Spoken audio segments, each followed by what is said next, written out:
Hello दोस्तों, कैसे हैं आप सब? होप आप सब अच्छे होंगे। आज ऐसे ही एक बात आपसे शेयर करने का दिल हुआ। 2019 की बात है। मेरी एक माइनर सी सर्जरी होनी थी गॉल ब्लैडर रिमूवल की। और मैं काफ़ी टाइम से मेरे स्टोन था गॉल ब्लैडर में, और मैं बहुत टाइम से टाल रही थी कि करा लेंगे, लेकिन डर के मारे में टालती थी।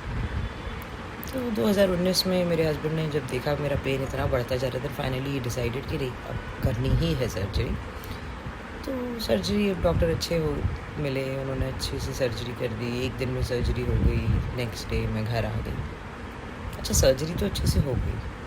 सर्जरी के बाद दूसरे तीसरे दिन मुझे बुखार आना शुरू हुआ, और बुखार भी इतना कि 105। मतलब पहली बार देखने पे तो मेरे हस्बैंड को लगा कि शायद थर्मामीटर पे 105 देखकर मेरे हस्बैंड को लगा कि थर्मामीटर ख़राब है।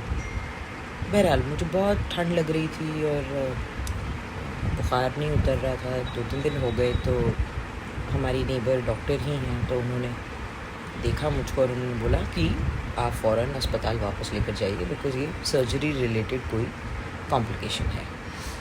एनीवेज़ मुझे अस्पताल लेकर गए, मुझे वापस भर्ती कर लिया गया। दूसरे दिन पता चला कि मुझे हेपेटाइटिस हो गया, मतलब जॉन्डिस हो गया है, लिवर बहुत बड़ा हो गया है। और फिर उसके बाद मैं समझिए कि डॉक्टर्स को भी समझ में नहीं आ रहा था कि मुझे हुआ क्या है। और मेरे इतने टेस्ट किए गए, क्योंकि डॉक्टर समझ नहीं पा रहे थे कि मेरा बुखार किस वजह से चढ़ रहा है और उतर क्यों नहीं रहा है। तो इतने मेरे टेस्ट हुए, पता नहीं, जैसे मैंने कभी नाम भी नहीं सुने। Australian antigen, autoimmune disease, MRI, x-ray, सब कुछ सिर्फ ये देखने के लिए कि प्रॉब्लम कहाँ है, क्या है, कॉमन बाइल डक्ट में तो नहीं स्टोन आ गया। दुनिया भर की चीज़ों के टेस्ट हो रहे हैं और रिज़ल्ट कुछ निकल नहीं मतलब पता नहीं चल रहा है। और बस बुखार नहीं उतर रहा है, 105 बुखार। और मुझे पैरासीटामोल भी नहीं दी जा सकती थी क्योंकि मेरे लिवर की हालत नहीं थी ठीक। और इसमें सिर्फ मुझे ठंडे पानी से स्पंजिंग की जाती थी।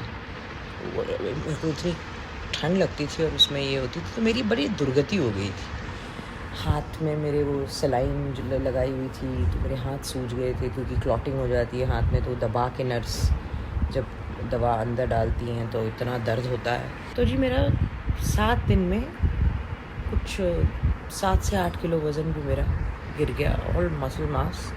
अच्छा, पानी और ग्लूकोज के अलावा मेरा कुछ मन नहीं होता था। खाना मैं खा नहीं पाती थी, क्योंकि खाना खाऊं तो मुझे नौजिया होता था। तो जितनी भी मेरी मतलब दुर्गति हो सकती थी वो हुई। और मेरे हस्बैंड, मेरे घर वाले सब इतने परेशान। मेरा बच्चा छोटा सा था, विवाह। तो जब ऐसा होते होते 7-8 दिन हो गए, जब उस रात पता नहीं क्यों, जब मैंने अपनी स्थिति देखी कि 105 से नीचे नहीं आ रहा बुखार, उस रात मैंने अपने घर वालों की स्थिति, अपनी स्थिति सब देख के ना, सिर्फ ईश्वर को याद करके एक बात बोली। मैंने कहा, प्रभु, कि अगर मेरा मृत्यु का समय आ गया है प्रभु, तो मैं तैयार हूँ, मुझे ले चलिए, मेरा पैकअप कीजिए।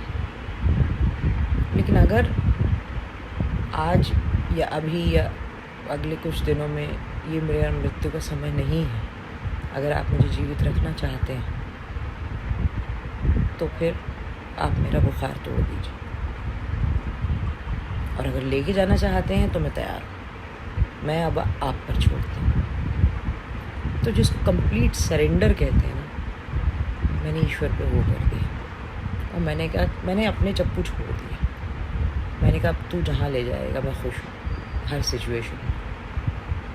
तो कई बार जीवन में ऐसी परिस्थितियाँ आती हैं जब मुझे ऐसा लगता है हमें चप्पू छोड़ देने चाहिए और उस पर विश्वास रखना चाहिए, क्योंकि उसने जो सोचा होता है वो सबसे बेहतर होता है। आप यकीन जानिए, ईश्वर की कसम, सुबह मेरा बुखार टूट गया, 105 से 102 पर आया।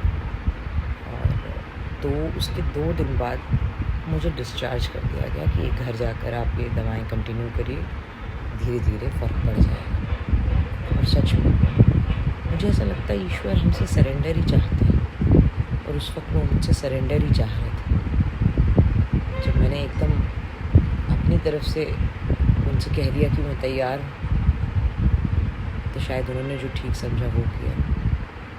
तो अगर आपको भी जीवन में कोई ऐसी परिस्थिति लग रही है या मेरी जैसी कोई सिचुएशन या आपके जानने वालों को किसी को, तो ईश्वर को छोड़ दीजिए। मैंने भी अपनी कुछ चीज़ें जीवन में ईश्वर को छोड़ दी। सबसे बेहतर होता है। हाथ पैर मारने से तो और डूब जाते हैं, इसलिए तर जाइए उसका नाम लेकर।